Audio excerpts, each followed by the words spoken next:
Prajamata news channel ಅನ್ನು subscribe ಮಾಡಿ, like ಮಾಡಿ, ಶೇರ್ ಮಾಡಿ, ಕಮೆಂಟ್ ಮಾಡಿ. ಬಾಲ್ಕಿ ನ್ಯಾಯಾಲಯಕ್ಕೆ ಸನ್ಮಾನ್ಯ ಗೌರವಾನ್ವಿತ ನ್ಯಾಯಮೂರ್ತಿ ಶ್ರೀ ಅಂಜಾಟಿ ಸಂಜೀವ್ ಕುಮಾರ್ ಅವರು ದಿನಾಂಕ 25/1/2026 ಭೇಟಿ ನೀಡಿದರು. ಈ ಸಂದರ್ಭದಲ್ಲಿ ಅವರು ಬಾಲ್ಕಿ ನ್ಯಾಯವಾದಿಗಳ ಸೌಹಾರ್ದ ಸಹಕಾರ ಸಂಘ ಬಾಲ್ಕಿಗೆ ಸಸಿಗೆ ನೀರು ಹಾಕುವ ಮೂಲಕ ಉದ್ಘಾಟನೆ ಮಾಡಿದರು. ನ್ಯಾಯಾಲಯದ ಕುಂದುಕೊರತೆಗಳನ್ನು ಆಲಿಸಿದ ಅವರು ಯಾವುದೇ ಪರಿಸ್ಥಿತಿಯಲ್ಲಿ ಇಂಥದ್ದೇ ಕುಂದುಕೊರತೆ ಇದ್ದಲ್ಲಿ ಅದನ್ನು ಶೀಘ್ರದಲ್ಲಿ ಪರಿಹರಿಸುತ್ತೇನೆ ಎಂದು ನ್ಯಾಯಮೂರ್ತಿಗಳು ತಮ್ಮ ಉಪದೇಶದಲ್ಲಿ ಬಾಲ್ಕಿ ನ್ಯಾಯಾಲಯದ ನ್ಯಾಯವಾದಿಗಳಿಗೆ ಭರವಸೆ ಕೊಟ್ಟರು. ಕಾರ್ಯಕ್ರಮದ ಅಧ್ಯಕ್ಷತೆ ನ್ಯಾಯವಾದಿಗಳ ಸಂಘದ ಅಧ್ಯಕ್ಷರಾದ ಶ್ರೀ ಸಂಗಪ್ಪ ಎಂ ಗಾಮ ಅವರು ವಹಿಸಿಕೊಂಡರು. ಮುಖ್ಯ ಅತಿಥಿಗಳಾಗಿ ಜಿಲ್ಲೆಯ ಪ್ರಧಾನ ಜಿಲ್ಲಾ ಮತ್ತು ಸತ್ರ ನ್ಯಾಯಾಧೀಶರಾದ ಸನ್ಮಾನ್ಯ ಶ್ರೀ ಸೈಯದ್ ಬಲಿಗೂರು ರೆಹಮಾನ್ ರವರು ಉಪಸ್ಥಿತರಿದ್ದರು.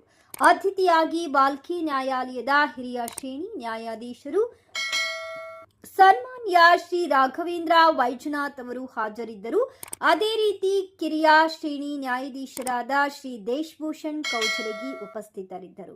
ವಕೀಲ ಸಂಘದ ಉಪಾಧ್ಯಕ್ಷರಾದ ಮಹೇಶ್ ಪರಶಣ್ಣ, ಕಾರ್ಯದರ್ಶಿಯಾದ ಶಿವಕುಮಾರ್ ಕೆಕೆ, ಖಜಾಂಚಿ ಧನಲಕ್ಷ್ಮಿ ಬಳತಿ, ಅನಿತಾ ಮೂಲಗೆ, ಯುವರಾಜ್ ದಾಬಶೆಟ್ಟಿ, ಜಂಟಿ ಕಾರ್ಯದರ್ಶಿ ವಿಜಯ್ ಕುಮಾರ್ ಬುಸುಗುಂಡೆ, ಹಿರಿಯ ವಕೀಲರಾದ ಪಾಟೀಲ್ ಸತೀಶ್ ಬುರಾಳಿ, ನೀಲಕಂಠ್ ಬಿರಾದಾರ್, ಮಕರಂದ ಮಾನಕಾರಿ, ಹಲವಾರು 100ಕ್ಕೂ ಹೆಚ್ಚು ವಕೀಲರು ಹಾಜರಿದ್ದರು. ಹಾಗೂ ಬಾಲ್ಕಿ ನ್ಯಾಯಾಲಯದಲ್ಲಿ ಸೇವೆ ಸಲ್ಲಿಸುವ ಎಲ್ಲಾ ಸಿಬ್ಬಂದಿಗಳು ಉಪಸ್ಥಿತರಿದ್ದರು.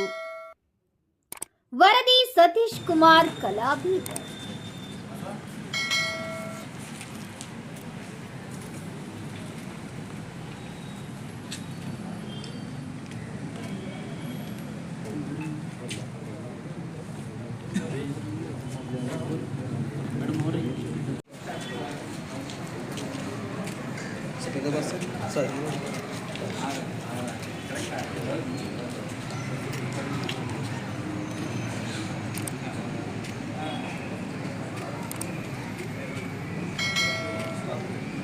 Okay sir.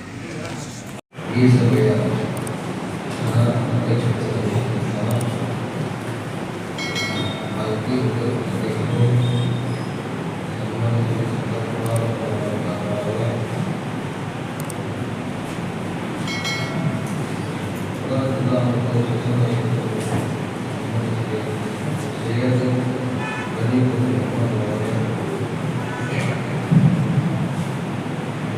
ಶ್ರೀ ರಾಘವೇಂದ್ರ ವೈಜನಾಥ್ ಅವರೇ, ಶ್ರೀ ದೇಶಭೂಷಣ ಕೌಚಲಗಿ ಅವರೇ, ಶ್ರೀ ಮಹೇಶ್ ಪರಶೆಟ್ಟಿ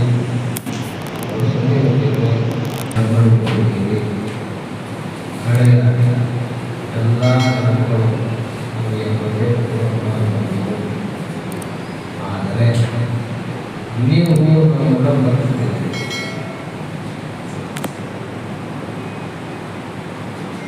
ನಾವು ಬರ್ತಿಲ್ಲ,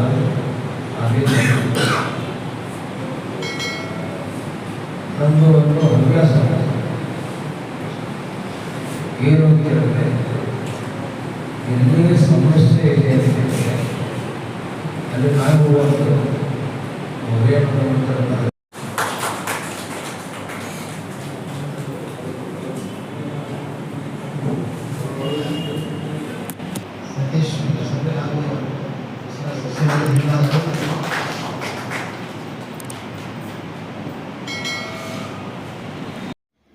ಪ್ರಜಾಮತ ನ್ಯೂಸ್ ಪತ್ರಿಕೆ ಹಾಗೂ ವೆಬ್ಸೈಟ್ ಹಿಂದಿ ಭಾಷೆಯಲ್ಲಿ ಪ್ರಕಟವಾಗುವ ಭಾರತದ ಪ್ರಮುಖ ಸಂಸ್ಥೆಗಳಲ್ಲಿ ಒಂದಾಗಿದೆ.